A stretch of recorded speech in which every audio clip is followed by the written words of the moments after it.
ಸೀರೆ ಉತ್ಸವ ನಡೀತಾ ಇದೆ. 18 ಸ್ಟೇಟ್ಗಳ ಸೀರೆ ಇಲ್ಲಿದೆ ಅಂತ ಹೇಳಿದ್ರೆ ಸುಮ್ಮನೆ ಮಾತಲ್ಲ. 8,000ಕ್ಕೂ ಕಲೆಕ್ಷನ್ಸ್ಗಳಿದೆ. ಎಲ್ಲ ಹೆಣ್ಮಕ್ಳು ಬನ್ನಿ, ಸೀರೆ ತಗೊಳ್ಳಿ, ನೋಡಿ, ಒಂದು ಬಿಟ್ಟರೆ ಒಂದು ಹೇಗೆ ನೋಡೋಣ ಅಂತ ಕಣ್ತುಂಬಿಸ್ಕೊಳ್ಳೋಷ್ಟು ಸೀರೆ ಇದೆ. ನನಗಂತೂ ತುಂಬಾ ಖುಷಿ ಆಗ್ತಾ ಇದೆ. ತುಂಬ ವೆರೈಟೀಸ್ ಆಫ್ ಸ್ಯಾರೀಸ್ ಇದೆ.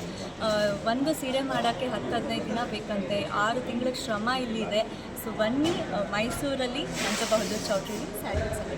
ಬಿಗ್ ಬಾಸ್ ಅನುಭವ ಹೆಂಗಿತ್ತು ಮೇಡಮ್? ಬಿಗ್ ಬಾಸ್ ಅನುಭವ ತುಂಬಾ ಚೆನ್ನಾಗಿತ್ತು. ಸೌಂಡ್ ಬಾಕ್ಸ್ ಅಂತಲೂ ಒಳ್ಳೆ ಪಟ್ಟ ಸಿಕ್ಕಿದೆ.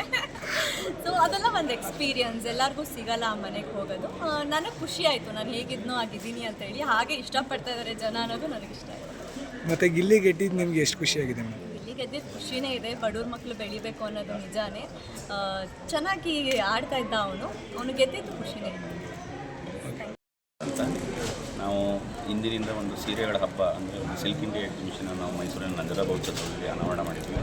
ಈ ಮೇಳ ಇದೇ 30ನೇ ತಾರೀಕಿಂದ 8ನೇ ತಾರೀಕುವರೆಗೆ ಈ ಮೇಳ ಗ್ರಾಹಕರಿಗೆ ತೆರೆದಿರುತ್ತದೆ. ಇಂದು ಈ ಮೇಳವನ್ನು ಬಿಗ್ ಬಾಸ್ನ ಸ್ಪರ್ಧೆಯಾದ ರಿಷಾಗೌಡ ಅವರು ತಮ್ಮ ಅಮೃತಾಸ್ತ್ರದಿಂದ ಉದ್ಘಾಟನೆಯನ್ನು ನೆರವೇರಿಸಿದ್ದಾರೆ. ಈ ಮೇಳ ಇಡೀ ಮೈಸೂರಿನ ಮತ್ತು ಸುತ್ತಮುತ್ತಲ ಜಿಲ್ಲೆಗಳಲ್ಲಿ ಒಂದು ಮನೆ ಮಾತಾಗಿದೆ.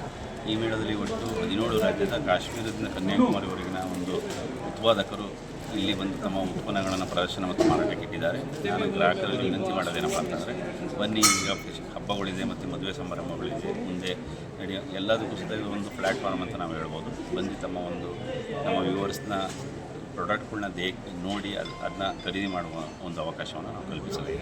ನಾನು ಗ್ರಾಹಕರಲ್ಲಿ ತಮ್ಮ ಮಾಧ್ಯಮದ ಮುಖಾಂತರ ವಿನಂತಿ ಮಾಡ್ತೀನಿ, ಬನ್ನಿ ನಮ್ಮ ವ್ಯೂವರ್ಸ್ನ ಎಂಕರೇಜ್ ಮಾಡಿ ಅಂತ ಮೂಲಕ ಕೇಳ್ತೀನಿ.